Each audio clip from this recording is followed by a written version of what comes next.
I'm Stuart Webb. I'm the Channel 4 News cameraman that's been bringing you coverage of the student protests in Hong Kong for the past week. I thought I'd give you a behind-the-scenes look at how we cover these events. Let's get out of here. For me, this story started a week ago, at home in Sussex. They normally start with a phone call, when you least expect it. Although in this job, you've always got to expect it.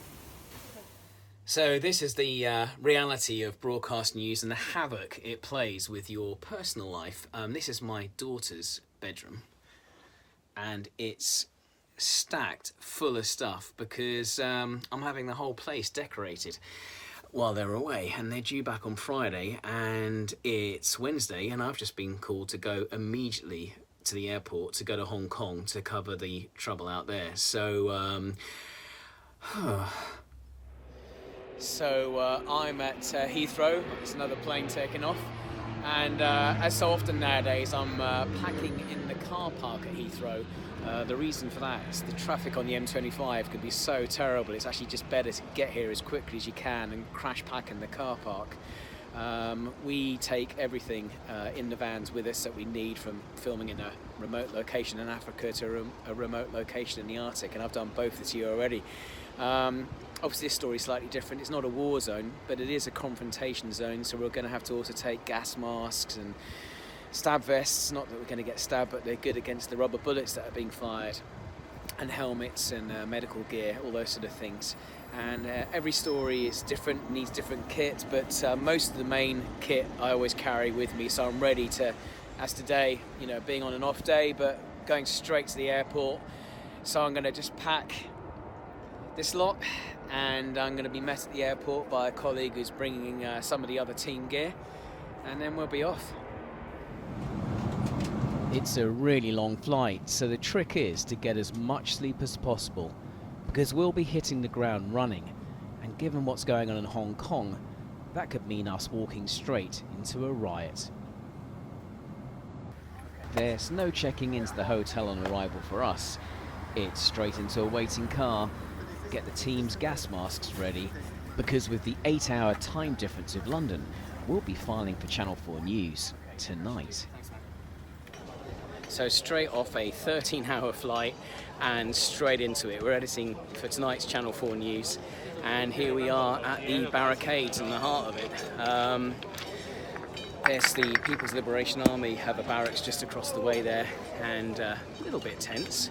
This university is just absolutely extraordinary scenes here. There are thousands of students getting Molotov cocktails together and barricades, and wow, I mean, when I was at university, there was a student protest where they did a sit-down in the Senate building, but this is an altogether completely different experience. Filming in an environment like this is always challenging. You have to be aware of rubber bullets, tear gas, and incoming bricks. But now we'd also have to be aware of flying arrows, and our biggest safety concern was just the sheer number of petrol bombs lying all over the place. Fire would be our greatest risk. Being mainly a science and engineering university, the students had no trouble at all making thousands of Molotov cocktails. They even used the campus swimming pool to practice throwing them.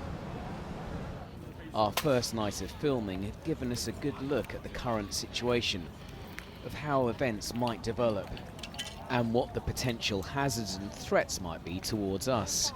And although the filming had finished for tonight, the work hadn't. Because it was back to the hotel to set up the edit gear, and then do the report that would take several hours to put together. The protesters have blocked the main tunnel into Hong Kong. And then finally feed it back to London, so you can see it on the evening news. So that's all. Great, lovely. And so it starts. Super long days covering the story in Hong Kong, and there's no escaping that phone. So we've just had a lovely meal. Lovely. And we've been with our colleagues from BBC Newsnight and ITV News, but while we were there we saw a flare-up and a demonstration, quite literally, with Molotov cocktails being thrown, and Thank all God of for us, our colleagues actually doing their work. all of us have to now turn out, because it's the way it is in broadcast news. There's Matt in the front, it's our driver. We're going under the tunnel now towards Kowloon. So just when we thought we were safe, we're back out. It was clear the university protest was reaching a climax, and the next few days would be intense for us. The following day, myself, correspondent Matt Fry, Okay, let's see what it looks like in there. and producer Chris Cunningham managed to get back in to witness the start of the police operation to take back control of the university campus.